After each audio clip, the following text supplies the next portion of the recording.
অতিষ্ঠ হয়ে গেলাম। আমার বরকে কালকে রাত্রে বললাম একটা কথা আছে, একটা প্রবলেম আছে, শোনো, কি পরে বলবে।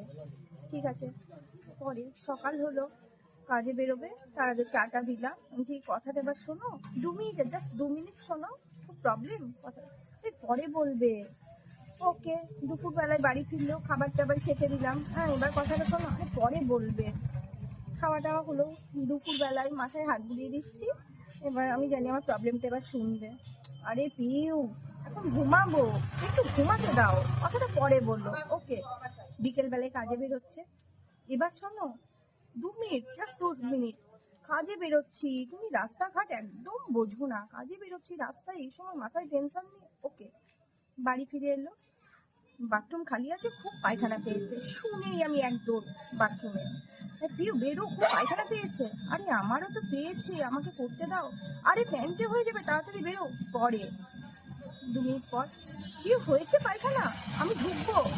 পরে এমন জব্দ করেছি, পরে প্যান্টে পায়খানা করে ছেড়েছে, প্যান্টে পায়খানা করেছে, তবে আমার শান্তি নে, পরে দেখ কেমন লাগে।